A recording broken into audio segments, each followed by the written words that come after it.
Yeah. Screaming at him. I love that.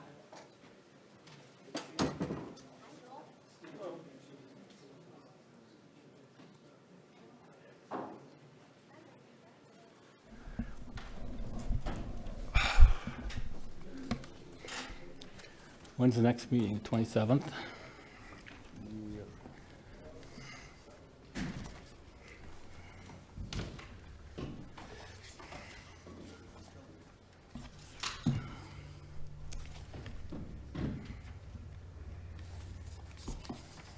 Or the next council meeting? No, the next legal and finance. Oh, finance, okay. I won't be here then.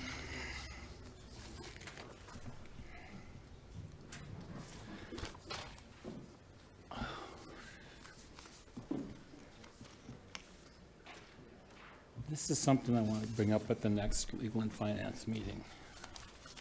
Bill, that's for the next legal and finance meeting.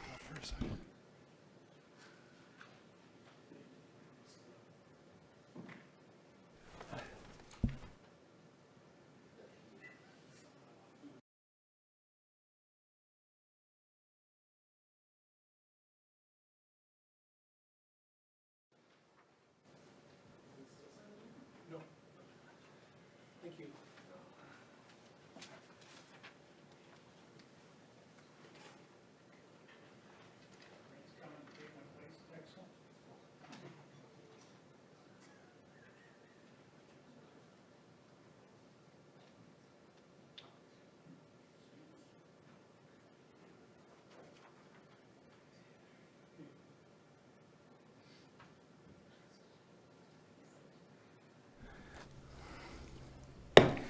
Good afternoon. This is the time for the Legal and Finance Committee meeting for November 13, 2024. We'll begin with a roll call and determination of quorum. Beaverdorf. Here. Evans. Here. Maher. Here. Roseland. Here. Stroman. Here. We have a quorum. Thank you. Next item is adoption of the agenda. I would like to amend the agenda. Okay, we have a motion to amend the agenda by Bill Evans. You want to state your amendment, please? I'd like to add this to the agenda for today, to have our legal department draft a letter of congratulations to Senator Thune for this amazing appointment. It's a great opportunity for him and for our state and our city, so I think we should have a formal letter drafted congratulating him from the mayor and the city council to be signed by all of us. I think it would be a wonderful gesture of goodwill, so I would like to add that as an agenda item to be approved. Is there a second? Second. Okay, we have a motion. Whoops. What? Oh, Kevin Maher wants to speak. Yeah, I just think that's a good idea, Bill, and I just think as long as we're doing that, we ought to recognize Christy Nome for being the new Secretary of Homeland Security. Yeah. Okay, so you accept that amendment to the motion? Certainly can, so maybe two different letters we do. Okay, it's been moved by Evans and Maher and seconded by Roseland to instruct the legal department to write a letter of congratulations to Senator Thune and Governor Nome on their new appointments. Any other discussion? All in favor? Aye. All opposed? Motion carries. With that, we have an adoption of the agenda, and I guess I'll consider that a agenda item passed then. And we'll go to general public comment. And this is a time for the members of the public to discuss or express concerns to the council on any issue not on the agenda. Action will not be taken at the meeting on any issue not on the agenda except by placement on the agenda by unanimous vote of the council members present. And I don't have any speaker request forms for general public comment, so I'm going to close general public comment and go to consent items 1 through 12 and open public comment on consent items 1 through 12. Again, having no speaker request forms, I'm going to close public comment on consent items 1 through 12. And then the next item would be if any members of the committee wants to pull any consent items for separate consideration. If there is none, I would still like to have a brief explanation from the Finance Department on items 1 through 9 before we vote on those items. We'll go to Finance Director Daniel Ainsley.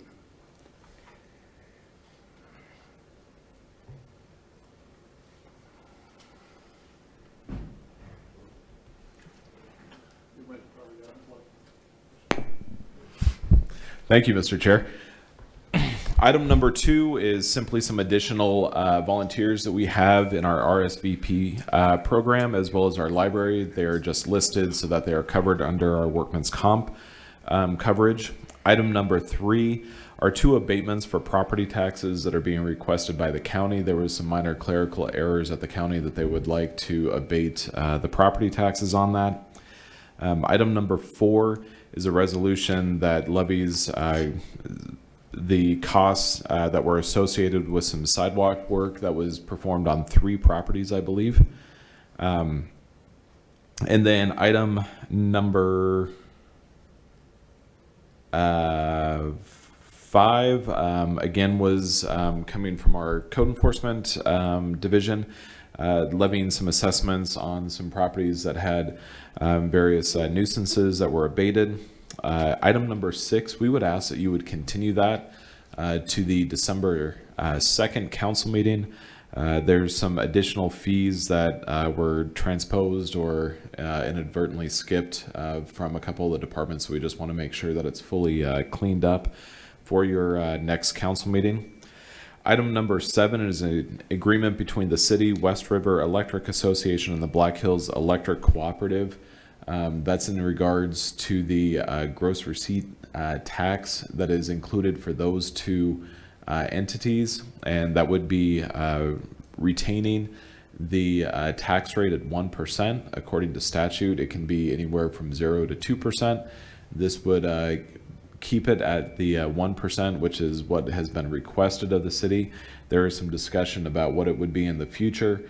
But I think the mayor, as well as the cooperatives, have asked for a little additional time to consider that for future years. And so we're looking at a 1-year, or the request from the cooperatives was just a 1-year extension at the current rate of 1%.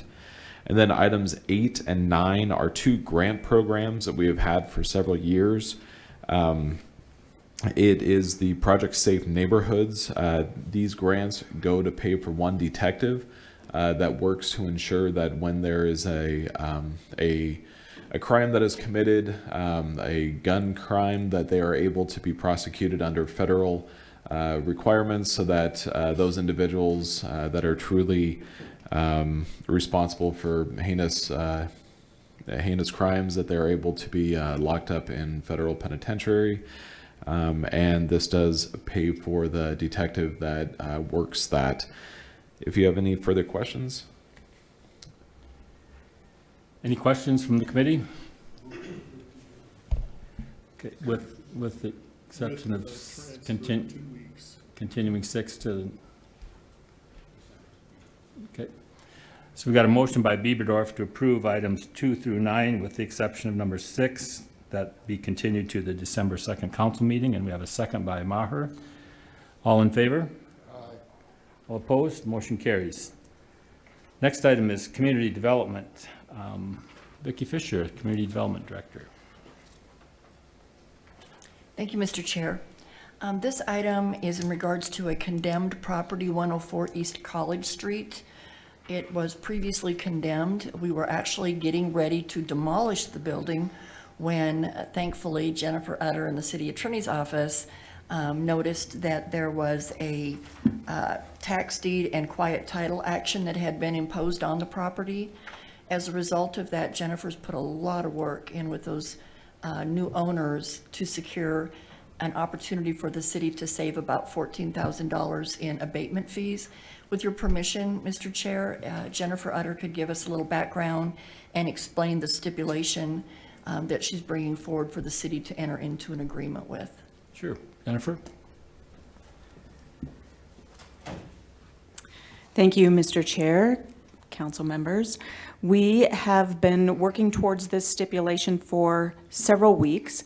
the new owners are willing to enter into an agreement with the city as part of this quiet title action.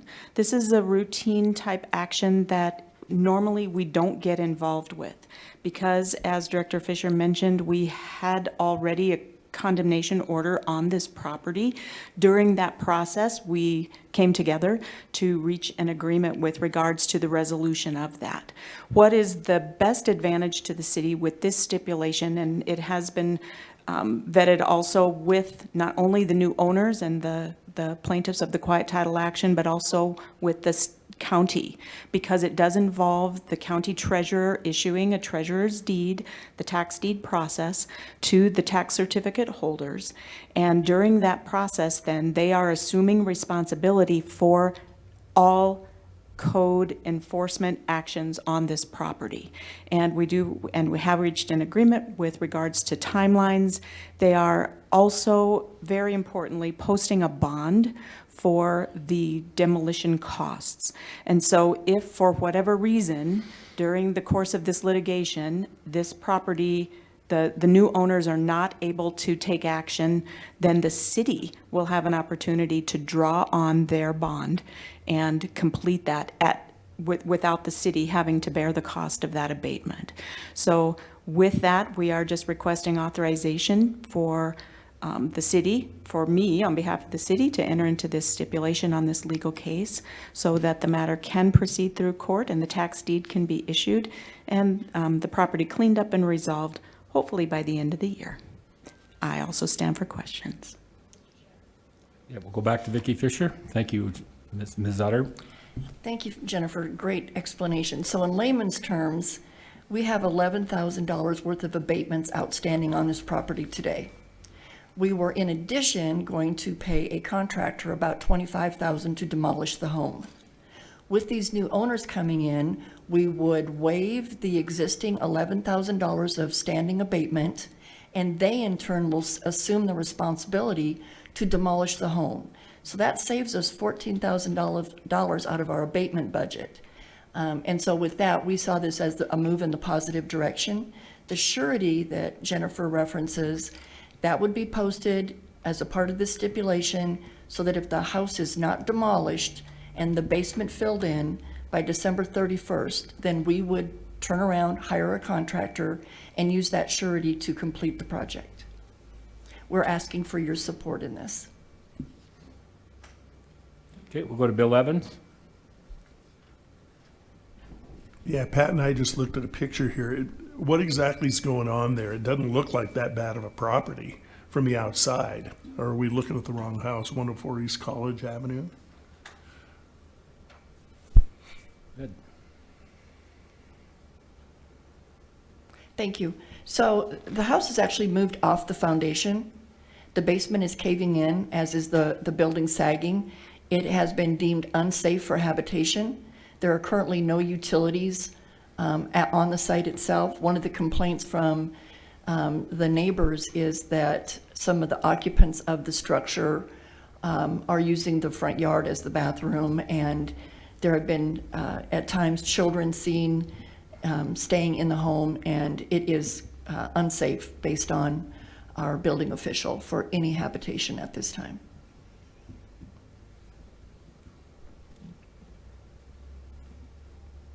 Thank you. Door.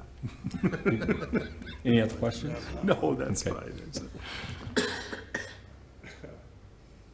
Oh, Jennifer, did you speak again?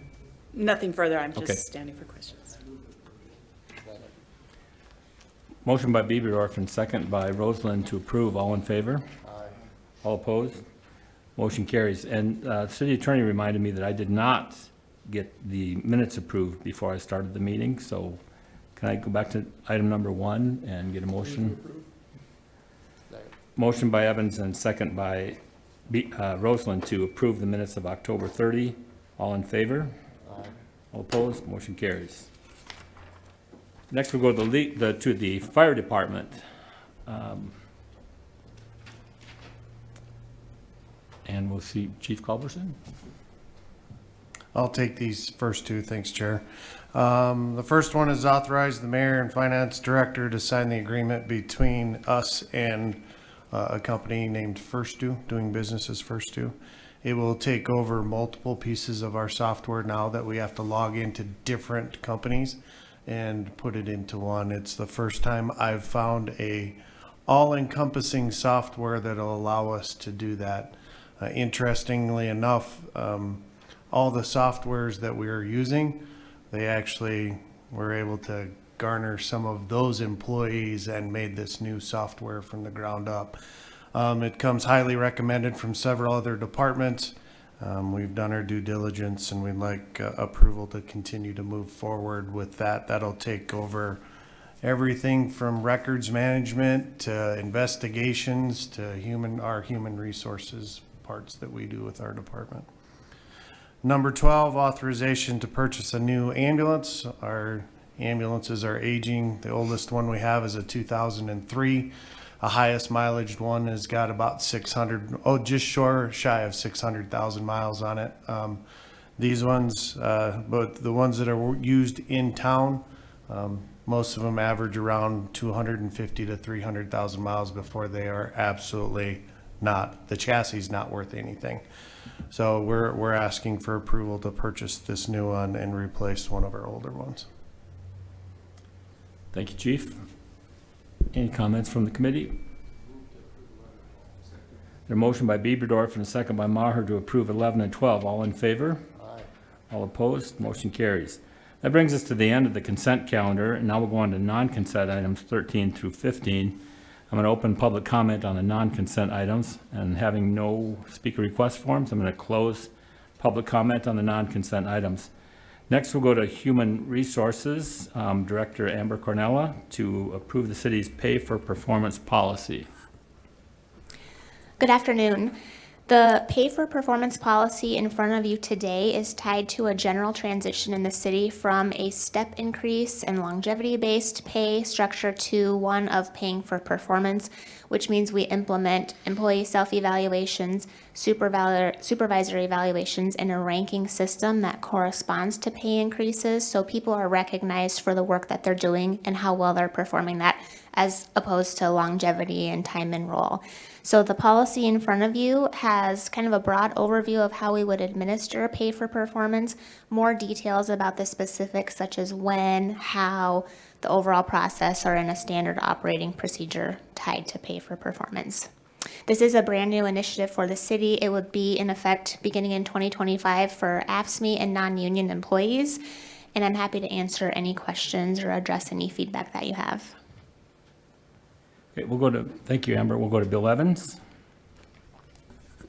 Yeah, I'm totally in agreement and concurrence with this kind of a policy we have. I do caution because, this is sort of what we dealt with in the schools for many, many years. And we know that there are people in every department that, through their charm and grace and ability to schmooze, kind of like me on the council, they're able to get things done, giving the appearance of great work and maybe charm their way into good graces with evaluation. We have to be cautious that it doesn't become one of those when the person doing all the work is sitting there and not being recognized for it. That's my only caution when we go to this kind of a policy, because in the school district we saw it quite often. I mean, usually the teachers that would win Teacher of the Year and stuff were not the ones out in the trenches really getting the work done. So the political aspect of it is a little bit concerning, but I do think this is a positive move. Thank you. Thank you. Thank you, Amber. I have a question. As you said, this is brand new to the city. Is this something that you brought from your experience in the private sector, that you're able to work something in that would fit for our particular municipality? The mayor had shared a pay for performance compensation philosophy before I joined the city, so the initiative was underway when I started. I have been able to bring experience from the private sector into helping to develop the evaluation form, the overall governing policy, the specifics of the operating procedure. We'll also have an appeals form that goes along with it and are putting together a comprehensive training for employees. I've seen all of that as well as administered the pay in previous roles. Okay, so you're confident that we have taken the best of what's out there from your experience anyway for this? Yes, there's been a lot of research and planning going into this to make sure that not only is it kind of a best practice for how we evaluate and pay for performance, but also acknowledging that it's a big change for the city and we'll have to shift and get people on board with it and train them and help them as we go through the first round of evaluations. Great, thank you. Much appreciated. Any other comments? There's a motion by Bieberdorf and a second by Roseland to approve. All in favor? All opposed? Motion carries. Thank you. Thank you. Next, we'll go to the fire department for introduction and first reading of ordinance number 6641, an ordinance to amend chapter 8.24 of the Rapid City Municipal Code to adopt the 2024 International Fire Code. And Division Chief Chip Primus. Good afternoon. Division Chief Chip Primus. I'm here to propose adopting the amendments to the 2024 Fire Code. First of all, I'd like to thank all the engineering companies, all the design companies, the home builders group.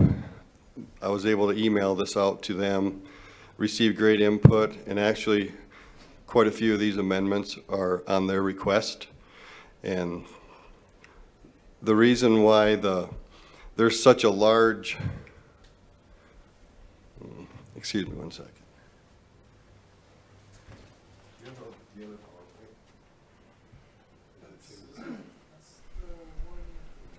Okay.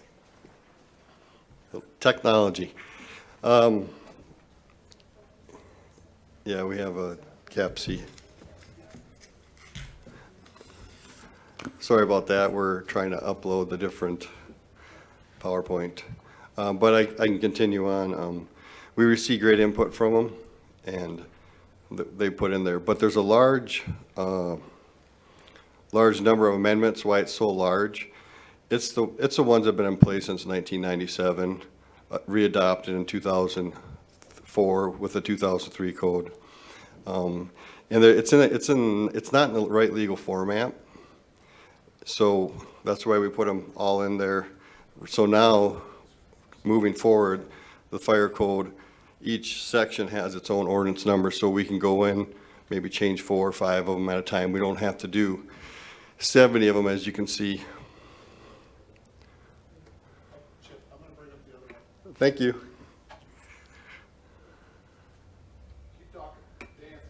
Keep talking. I can't dance.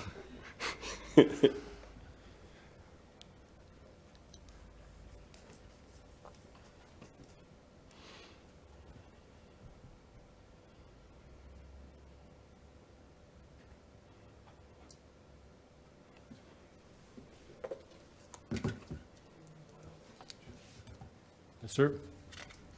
Chief? Chief Culberson? Oh.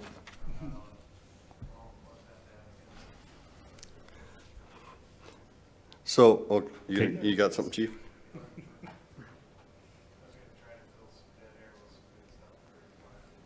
Well, all right. Do you have your little stand-up routine that you've got? That you can- No, I was gonna say is that we've been working on this for quite a while. Chip's been working on it since he got hired, but really what I wanted to express was we started this process with reaching out to all the stakeholders, the building officials, the developers, that type of thing, early this year.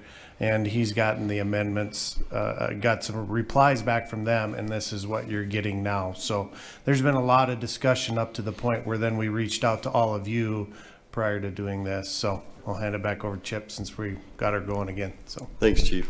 And I would like to see on that regard real quick is that I appreciate both Chip and Chief Culberson taking the time to meet with us individually. If we took advantage of that opportunity, it really helped streamline this process, and I know there's a lot of work that went involved, so thank you.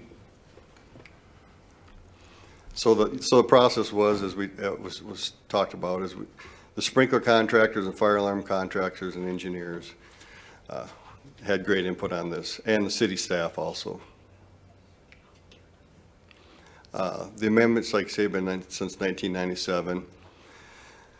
One of the big things going through here was affordable housing we were looking at. There's some changes that the 24 code has in it that we amended out due to the fact of a large cost increase to multifamily construction. And the changes we deleted out was pre-wiring an apartment house to have all ADA rooms. You can convert them to ADA rooms. Well, this is a large cost. This doesn't affect the ADA requirements. They're going to still have the same number of ADA rooms, but we did a cost comparison, and this was just this spring. Without deleting that, or keeping the way the code is, the way the ordinance is right now, it costs $71,000 to put the fire alarm system in a 150-unit apartment. If we didn't amend that code out, it would cost $200,000. The cost increase was that much. And then we also went with the Fire Command Center, and this is for high-rises or large buildings. The code, the way the Fire Code's 2024 code says, is that it's required. You have to put it in. There's no doubt about it. Well, we added some language that pretty much, well, what it did is it gave us the authority to work with the designer to see if we were going to use that Fire Command Center. We work with fire operations, review the project, and if we're not going to use that Fire Command Center, then we won't require them to put it in. A recent project was the jail, the proposed jail coming. The way the code is wrote is 2024 is you have to put it in. Well, we reviewed it. The jail already has a command center. They don't need to, and it probably saved around $700,000 on that project alone when we said we're not going to use it. Because what we do is we go into their operations command center, and then they run everything by us working together. And then there's also emergent communication systems in large buildings and high rises. That's a standalone communication system just for us to use. They're very expensive, and what we do for the communications is before the building's done, we go through and do radio checks in and outside of the building to make sure we have good communication. And if we do, the building's fine. If we have some bad spots or some areas we don't have coverage, we'll add a fire department repeater to the building. So then it just gives us flexibility to work with the designers of buildings. This is safety for multifamily dwellings.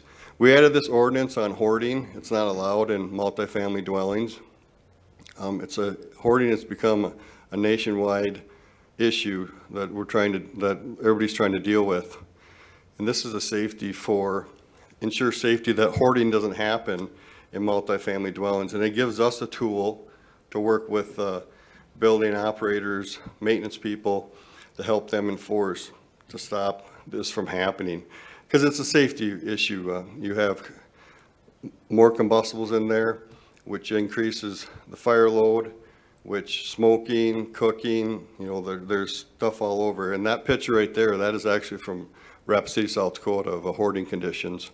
But we also have injuries from falling piles, trapping firefighters going in, and then blocking the path of exit for the people that live there.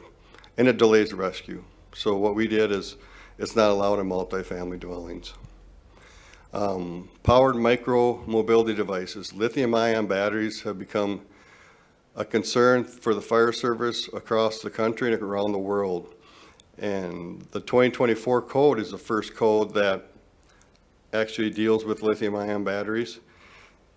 And what the current code says, or current code, what it says is you can, in a multifamily dwelling, you can repair, you can charge, you can store these devices in your dwelling unit, but not in the path of egress. Well, we all know what happens when you pull these devices in, you're going to set them right by the door. And the reason what we have trouble with the lithium-ion batteries, it's called thermal runaway, and it produces flammable gases and ignition and a large explosion. So we're not allowing this. It can't be in the dwelling unit, but it can be in a separate area in the apartment building, be it in the parking garage or sheds outside or some other areas, but not in the dwelling units, except if the person needs that mobility device to live independently, then it's okay. We allow that part. That's an exception to that one. All right. Oh, that didn't play. I had a video of actually a lithium-ion scooter blowing up an apartment house. So, okay, let me go back. So Chip, when you talk about that runway, you mean they actually leave a tail, like a gas? Yes, In the- gas in is the- produced. No.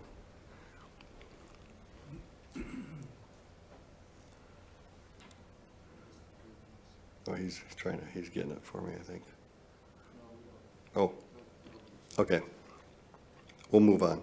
So basically, gas is off-gassed, and it's produced, and it ignites itself. The batteries has a thermal runaway, and it's an instant explosion in the room. So a lot of people, there's been lots of deaths in the country due to this scenario happening. So we're just trying to prevent it. And when I was doing my research, I found that I think the 2027 updated code is going to have the way I had the language in there. They're not going to allow it in the dwelling units. It's just the first year that they put in the 2024 code that deals with lithium-ion batteries. This is just environmental thing for the environment. If an area is prone to freezing where the sprinkler system is, we just require that temperature gauge is in that room. So if it gets below 40 degrees, it'll call the building owner and call us so we can go out there and see why that room is so cold. Because a lot of times it's just human error why that room's going to freeze up on us.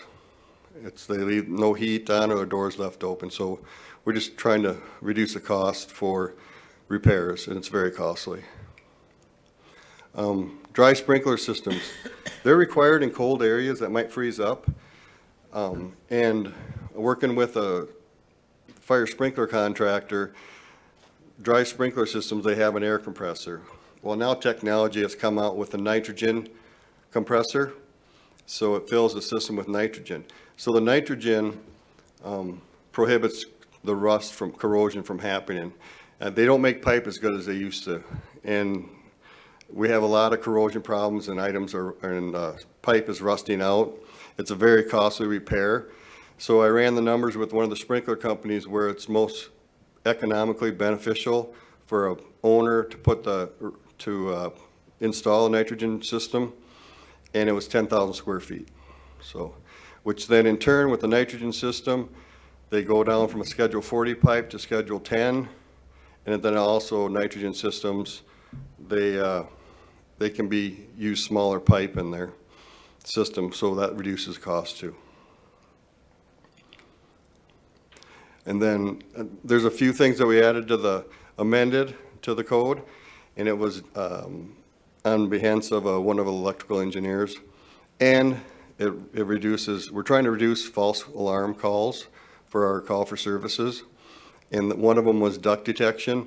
We just added some language in there that it calls the building owner. It doesn't call the fire department right away.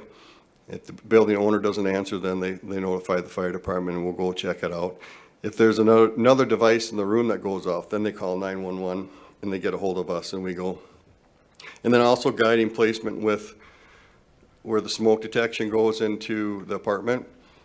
Keep it out of the kitchen area and keep it away in front of the bathroom doors because steam sets them off. And we have a ton of false alarm calls around the supper time area that the units have to respond to. So able to move them farther away from the cooking area, we're trying to reduce those calls for service. Fire area. Fire area is the area in the building that we measure to come up with the number when fire sprinklers are required.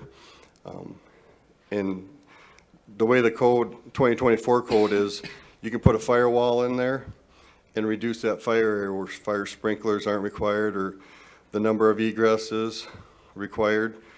So what we did in this code is we took that out. You can't install a firewall to not put fire protection in your building. The reason being is businesses move a lot. So when you have fire sprinklers, the building's much more marketable. And you know, the firewalls are expensive to install, and there's no insurance benefit for firewalls when you install them. And when, like fire sprinklers, you do get an insurance benefit. If you took away the cost of what a firewall costs to put in, added it to the sprinkler system, and then added your insurance benefit for the life of the building, it pays for the sprinkler system. And oftentimes we find out when we're doing safety inspections that a new business moved in, they didn't know it was a firewall, they took it out, and then we have to try to work with them because they have their business operating. We have to work with them to try to retrofit fire sprinklers that building, and retrofitting is double the price of what putting one in from the beginning. Here's some numbers that were just ran this year. For an 8,000 square foot building, it cost $21,000 to put the sprinkler system in. So that was roughly $3 a square foot. And then a single family home is about $2 a square foot to put fire sprinklers in. This code does not require the fire area, I have the single family residence in there. The change in ordinance has nothing to affect single family and 1 and 2 family dwellings. We're not requiring adding fire sprinklers to them. But like I was saying, it was 8,000 square foot, 21,000. So a firewall construction, it was around $10,000. I got some numbers from some builders, but there's a lot of different variables. They said roughly $10,000 for the firewall. Benefits of fire sprinklers. Firefighters are exposed to a lot of corrosives, not corrosives, but carcinogens at fire scenes. When you have fire sprinklers, the fire is much smaller and less time our firefighters have to spend in that environment. Resource efficiency, smaller sprinkler system building, a fire happens, the sprinkler system goes off. If it doesn't put out the fire, it's a small fire, and our units can get back into service, because as you guys all know that we run a tremendous amount of call for services in the city of Rapid City compared to towns exactly our same size. Then you have the insurance benefit, and also it ensures businesses stay open. They have a little water cleanup and they can be open in 1 or 2 days instead of losing the whole structure. Water savings. Arizona did a 15-year study, and a building that had sprinkler systems used an average of 341 gallons of water. Buildings without was an average of 2,935 gallons of water.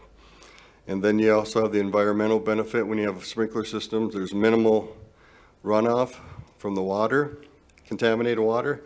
You have less air pollution. And fires produce the largest carbon footprint out there. So reducing the fire reduces the carbon footprint. And then the cost-effective fires. And that's just a repeat of before. And this is an example of how good firewalls work. That's a Sweeney Fire downtown. A fire sprinkler in that building, you would not have that result. This is just to ensure fire department access to multifamily dwellings. Fourplex and above, we changed this, we added this. That requires a master key system. I went down to the key place, and the increased cost of the building is $297. And what that does is that ensures that we have one key in the box that we can open every door. It just ensures also that we can get into the building right away, get into the patient right away. And then interior attic access. The building code says you only requires one attic access. What this one does is we put it in there so that we can help work with the designer to put in an more attic accesses if we need them. We have a large apartment building. The hallway is roughly 539 feet long. This is the reason why we're putting it in there. It was 539 feet long. We asked them if they put more attic accesses in. He says it only requires one. So it gives us the tool to ensure that our guys, firefighters, can get up into the attic area to work on if there's a heat detector going off or some other things. So. This one here is the 1 and 2 family dwelling residential. It's basically the 40 unit rule that we have in place in the IDCM. When redoing the IDCM, it's proposed that they're taking that out, so we changed the fire code the fire code says 30 units.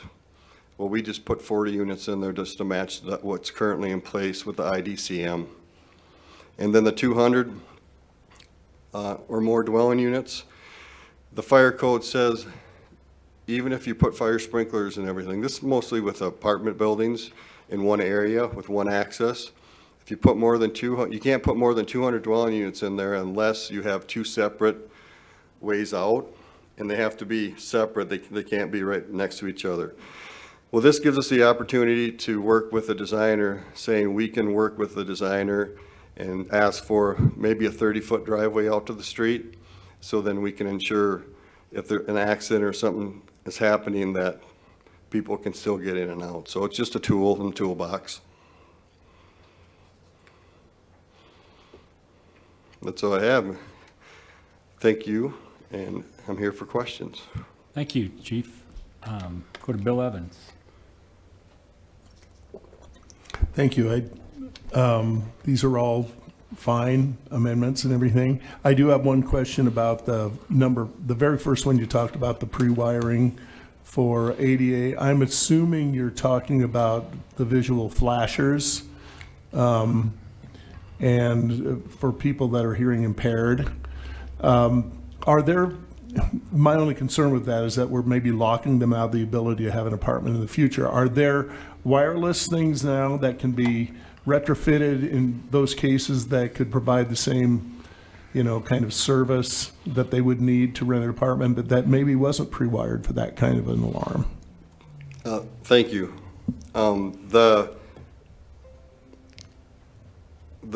You're very correct on the pre-wiring part, but also that those devices take more power to run those, and technology has changed so much, and we can't see the future. Everything might be wireless in 4 years. So to put the financial burden on an apartment building that's already has the appropriate number of ADA units, just to put something in the wall that might never be used but costed $150,000 more. Did that answer your question? Yeah, I hate to see us wasting money on wiring and everything. I remember when the state went through and wired everything with Cat 6 or whatever they put in the schools, and then within 2 years they weren't even using them anymore. It's just kind of a waste of money. I was just thinking if there's the ability to let people have that service, if they need it, that maybe it's out there and we could make sure it's available to them. That was my question. Thank you. I have a motion by Bieberdorf, second by Maher to approve item 14. All in favor? Aye. All opposed? Motion carries. Next, we'll go back to community development to approve resolution number 2024-075, a resolution for amendment number 1 to project plan for TID number 83, project plan for the Homestead Street extension for property generally described as being located Homestead Street east of Elkvale Road between Timmins Boulevard and Missoula Street. Director Fisher? Thank you, Mr. Chair. So this is an amendment to the Homestead TIF that was approved some time back. We've realized that there's an additional increment that can be captured as a part of this. And in working with the developer, there's a benefit that with that accrual, the city can then use those funds to purchase property that will benefit the Parks Department, Fire Department, and maybe even a tad for the Police Department. Mike Dugan is our TIF planner with the Finance Department, and if you may, he has a brief presentation to help us all better understand the details of the proposal. Thank you, Vicki. Mr. Dugan? Thank you, Mr. Chair. Yep, yes, as Director Fisher had stated, this will be Amendment 1 to the project plan for TID 83. This first slide is the current active districts within the city limits. There are 16 active TIDs. TID 83, the one we're talking about this afternoon, would be on your far left, and it is next to the big TID 84 East Anamosa in the green there. The original approval, this was originally approved in October of 2020, and it was to fund the design and construction of approximately 900 feet of Homestead Street between Missoula Street and Timmins Boulevard. This TID is in repayment. It was certified in January of 2023. These two slides here are the boundary and major street plan. The boundary slide there, you can see Homestead Street that was put in between Missoula and Timmins. And on the major street plan, Homestead Street is identified as a collector street. And then off the big blue line, just outside of the boundary is Elkvale Road, which is identified as a principal street. The zoning and arterial, the zoning is medium density residential, office commercial, and general commercial. And then the aerial there, the yellow is city limits.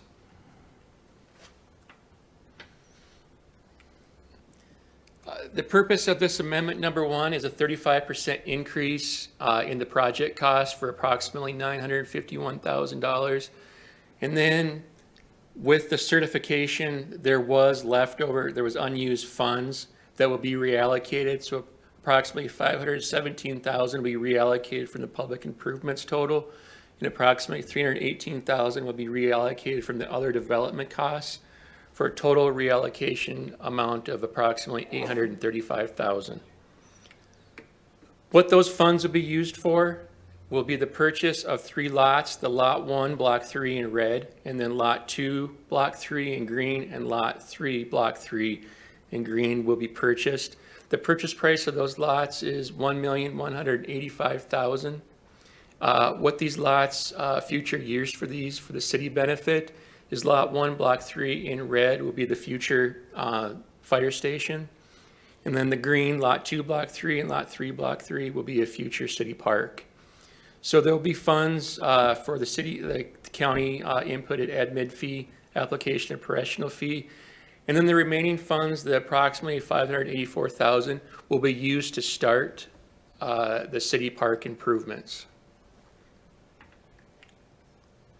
In the lot purchase breakdown, the Lot 1, Block 3 is $600,000, Lot 2, Block 3, $280,000, Lot 3, Block 3, $305,000. These 3 lots were appraised in April of this year. So the purchase prices were for the Lot 2, Block 3 and Lot 3, Block 3, which were the 2 lots in green for the city park, was taken straight from the appraised value. Lot 1, Block 3 appraised for $565,000. With this amendment, the purchase price would be $600,000. There was a lot across the street that was comparable to this lot that just sold, and the developer was wanting closer to the $7.30 per square foot that lot sold for. So the lot appraised for $650 a square foot. So it was negotiated at $692 a square foot just to round out an even $600,000. The current and future development, so this TID is overperforming and it is paying off ahead of its anticipated or was originally estimated at. So the current development, the building permit since 2020 is the 59 single family homes, 170 multifamily units, the 7,000 square feet of retail space. And this TID is anticipated, this is the estimated future development. So there is quite a bit of increment in future development to help pay this TID off even quicker. And I'll show you a slide with the upcoming amortization.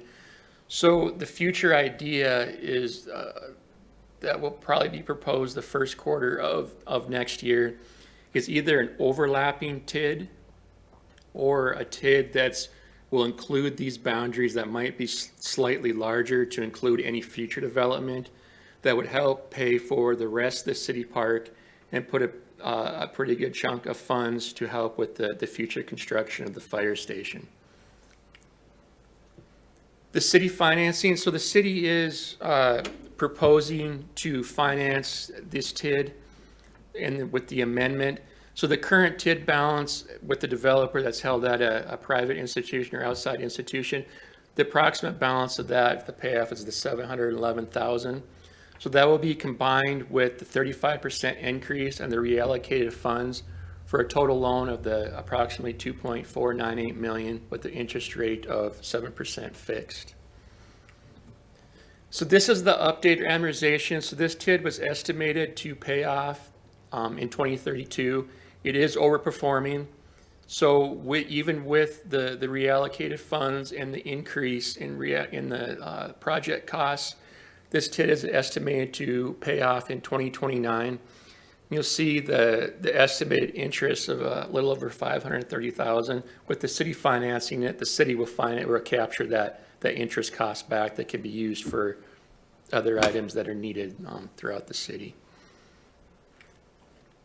In the Rapid City TIF policy, so you can see at bullet point number 6 in bold, these funds can be used for the public playgrounds, parks, and recreation improvements that is owned by the city of Rapid City. And 12, the costs at discretion of the governing body, which can be found necessary or convenient to the creation or implementation of the project plan. That allows with approval by the city council for the land purchase. So with that, I will stand for any questions. Any questions from the committee? Bill Evans, can you comment on the? Talking a lot today. No, I want to hear what you had to say about the parks. No, I think this is just a great expansion of the current tax increment district. I think it makes sense. It was promised to overperform by the previous developer, who is the current one, I guess, as well. But it's proving to be so. It just goes to show that not all these TIFs are created equal. And when they do work, they work very well to benefit the city in the means they were supposed to in the first place. So I would just say we need to be on the lookout for more like this.